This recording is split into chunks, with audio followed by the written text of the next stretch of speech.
What is going on, guys? Sasha here from Sasha Tech, and as you may or may not know, I am currently doing the ultimate home theater setup, a smart home theater system. It's just a little thing I'm doing to show you guys. And today, I would like to show you guys about some of the speaker cable I bought I bought them all from Mediabridge because I heard they're good, and they had the lowest prices on Amazon. So here's a subwoofer cable actually. Here is here's some 14 gauge wire, and I got some 16 gauge wire over there. Let's go check it out. And for those of you who go to school, my sister right here, she's in middle school, right? And she texts her friends Stop it! on a Google Docs page. Yeah. All right. Here is the cable. Here are the cables. I actually got a little bit excited and pre-cut some of the 16 gauge wire for the left Atmos speaker, right Atmos speaker, left surround speaker, and I'm actually just working on wrapping up the right surround speaker while I decided to make a video on this because, hey, I don't want to run out of wire and stuff before I show you. So let me get the unboxing knife, which is right here. It's an apple knife actually. So it's meant for cutting apples. So you can just cut off this little sticker here like so. You pop this open. Comes with a little card. Pretty cool. It says has some accessories on Amazon. You got the subwoofer cable, fast lock spade plugs, a fast lock banana plugs, and speaker cable with banana plugs. So if you want to spend a little extra, you can get speaker cable with banana plugs, and you don't have to mess around with any of that. So here we have the speaker wire itself. This is a 14 gauge one. It's a little bit fatter, a little bit thicker than the 16 gauge one. It will let you go longer distances and drive more powerful speakers. But I'm using 16 gauge wire. And right here, if we open it, is the subwoofer cable, which it says 50 feet, I believe. Let me check. Yeah, it's 50 feet of RCA to RCA subwoofer cable. It's basically just any RCA cable, but I believe it's optimized for a subwoofer, and it's 50 feet long, and you can't really find any RCA cable that isn't that long, and I kind of needed an RCA cable that was that long, and in order to get one that was that long, it had to be subwoofer cable. So I did spend some of the extra money for that. Otherwise there was pretty much no choice. So there's that subwoofer cable plugs neatly into subwoofer slots into the subwoofer. I don't have a subwoofer with me right now, but you can take my word, it'll definitely work. Just like any other subwoofer cable, it just sends subwoofer signal. And here is some of the 16 gauge wire that I cut with scissors. Without a joke, I don't have a wire stripper, so what I did is I took these trusty Office Depot scissors, and I literally went snip, snip.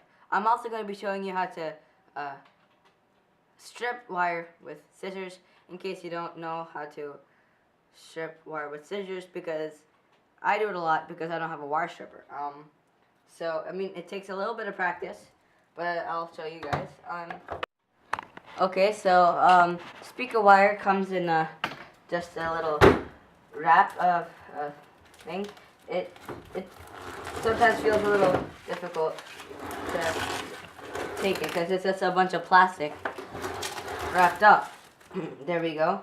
That's it. Now this is a 14 gauge wire, which is a bit thicker. Wire. It seems really weird because wire, the bigger it is, the bigger it is, the smaller the number. So if I just cut that. So yeah, cutting 14 gauge wire is significantly easier than 16 gauge. 16 gauge wire is significantly easier to cut and do stuff with than 14 gauge wire. So start with some of the 16 gauge wire. Let's get this speaker ready. I'm gonna have to do both sides. So this end and this end right here. I don't know if you can see this. There you go. So these two ends will have to be done. So I'm gonna start with this end. I'm just gonna come up a little bit, about an inch or so. 1.5 inches, I think. 1.5 to 2 inches. Okay, I'll go about here, and then I'll not cut all the way down, but I'll just, while turning the wire, I'm just gonna slightly, there we go, and now that has come off, and now we have the two smaller wires, and now each one of these we have to do about an inch off. So I'm gonna do right here, and again I'll go all the way down. Take some practice to not cut off the whole wire, or any of the copper bits inside of it. There we go. And now that we got that part, the plastic off, we can just pull it off with our nails or whatever. And to get the speaker ready, I'm just going to twist this into itself.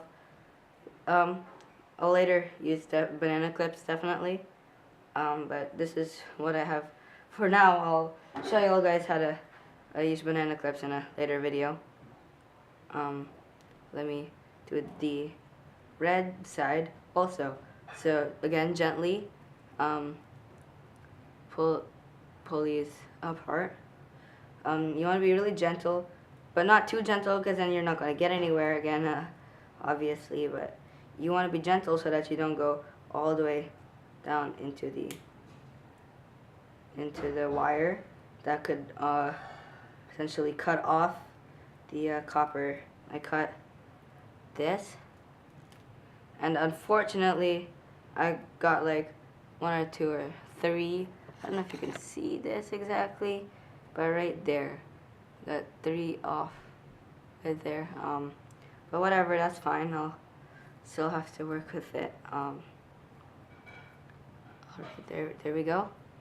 And same on this side. I'm sorry that I keep moving out of focus. The focal distance is actually really specific. Alright, that's both of the ends. Let's go to the receiver and our speakers and see what we can do. Alright, so here we are at the speaker side of things. So all we basically need to do is choose one of the sides to use from our wire. So I'll just randomly choose this one, and most speakers will have different ways to connect these, but this is how mine works. Is you unscrew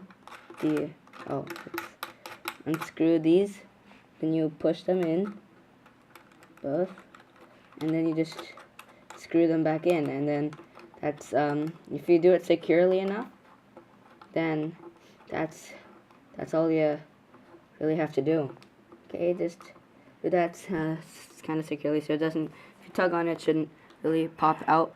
Okay, so here we are at the receiver. Again, all different receivers will have different ways to do this probably, but this is how mine works. If you had banana plugs, you would be able to just plug them in.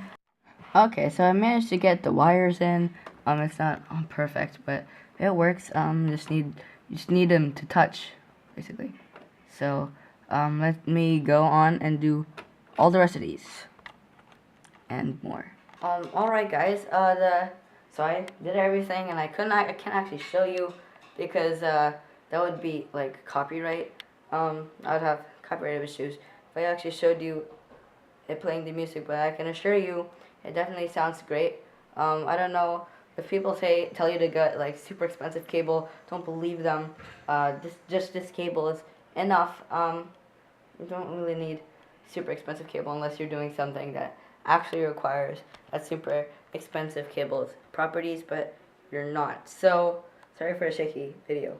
That's pretty much it for this video, guys. If you liked this video and it was helpful, hit the like button. If you want to see more things coming about the Ultimate Smart Home Theater System, hit that subscribe button, and you'll be notified when and hit the notification bell, and you'll be the first to know when I upload my next video, which will be super soon because there is so much I have to be doing right now.